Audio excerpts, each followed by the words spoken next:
بسم اللہ الرحمن الرحیم۔ ابتدا ہے رب کریم کے ببرکت نام سے جو دلوں کے بید خوب جانتا ہے۔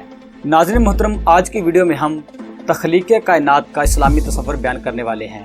مسلمان عالم کو اس بات پر فخر ہے کہ جس حقیقت کی تلاش میں کئی ہزاروں سالوں سے انسان مارا بھٹکتا پھرتا رہا اور جس کے بارے میں محض تخیلات و تصورات کا سہارا لے کر زندگی کے دلائل پیش کرتا رہا، اس ابہام کو اسلام نے روز روشن کی طرح واضح کر دیا۔ اس عظمت کا تمام تر مرکز کلام پاک قرآن مجید فرقان حمید ہے، اور جو باتیں اگر کسی صورت انسان کی ناقص عقل میں قرآن پاک میں سے فہم و ادراک میں نہیں آ سکی، ان کی وضاحت احادیث نبوی کے ذریعے حاصل ہوگی۔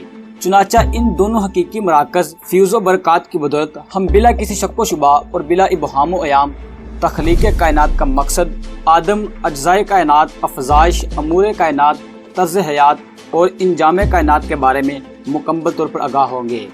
گزشتہ ادوار کے محض تخیلات کو ہمارے دین حقائق پر مبنی دلائل سے مادی شکل دے کر کائنات کی روح اور اس کی عظمت کو ثابت کر دیا ہے، اور کائنات کے انجام پذیر ہونے کے لیے جن عوامل کا عمل دخل ہوگا اور جو کیفیات اس وقت کے لوگوں اور محققین کو درپیش ہوں گی، ان کا بڑی وضاحت سے کتاب الہی میں تذکرہ کر دیا گیا ہے۔ جو واردات و کیفیات اس وقت رونما ہونے والی ہیں، اگر انہیں جدید دنیا کے حالات کے پیش نظر دیکھا جائے اور اس کا تصور جدید سائنسی ترقی کو مد نظر رکھ کر کیا جائے تو وہ بالکل سچی دکھائی دیتی ہیں۔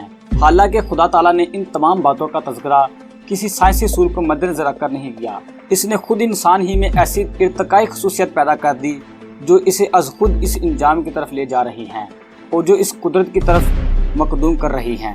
یہ درست ہے کہ اسلام نے تخلیق کائنات کی کوئی خاص تاریخ نہیں بتائی اور نہ ہی اس کے انجام کا کوئی حتمی وقت یا دورانیہ مقرر کیا ہے، لیکن اتنا ضرور کہا ہے کہ کائنات کی تخلیق میں ایک سپریم طاقت کا ہاتھ ہے، اور وہ سپریم طاقت اللہ تعالیٰ کی ہے۔ چنانچہ خود ذات باری تعالیٰ فرماتا ہے کہ جب وہ کسی چیز کا وجود چاہتا ہے تو وہ فقط یہ کہہ دیتا ہے کہ ہو جا، چنانچہ وہ چیز وجود پذیر ہو جاتی ہے۔ چنانچہ تخلیق کائنات بھی ذات باری تعالیٰ کے حکم کن کا ہی ثمر ہے۔ تاہم اللہ تعالیٰ نے کائنات کی تکمیل کے لیے 7 دن کے عرصے کا ذکر فرمایا ہے۔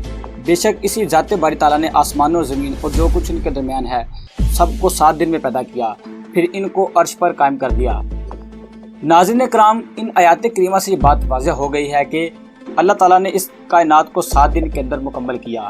اس کائنات میں جن چیزوں کو شمار کیا، اس میں بہت سی آسمان، ایک زمین اور ان سب مادی چیزوں کے مابین جتنی بھی چیزیں ہیں، اور ان کا خالق صرف اللہ تعالیٰ ہے۔ ان تمام چیزوں کو خود ذات باری تعالیٰ نے خصوصی کنٹرول میں رکھنے کے لیے ایک مرکز بنایا جس کا نام عرش رکھا۔ ان آیتوں سے ایک بات واضح ہوتی ہے کہ ہماری زمین کے گرد تمام تر پانی تھا اور اس میں زمین پیدا کی، البتہ آسمانوں اور دیگر اشیاء کا تذکرہ علیحدہ ملتا ہے۔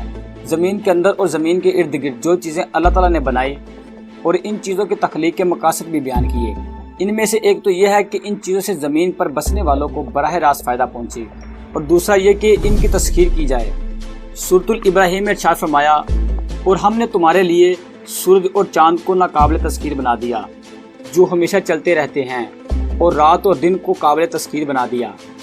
ناظرین محترم، اسی طرح قرآن پاک میں موجود متعدد آیات میں زمین پر موجود پہاڑوں، دریاؤں، درختوں، پھولوں، پھلوں اور اناج کی نعمتوں کا بنداز حسن ذکر ملتا ہے۔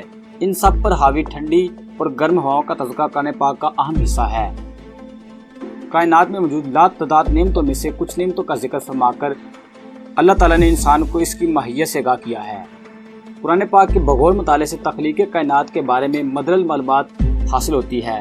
علاوہ ازیں کائنات میں ہونے والے تغیرات، جن میں رات کا دن میں تبدیل ہونا، موسموں کا بدلنا، ہواؤں کا چلنا، بارش کا برسنا، پھولوں اور پھلوں کا پروان چرنا اور اناج کا پیدا ہونا، ان سب باتوں پر حاوی اور کائنات کی اہم ترین چیز ہوا پر بھی اللہ تعالیٰ نے متعدد آیات نازل فرمائی ہیں۔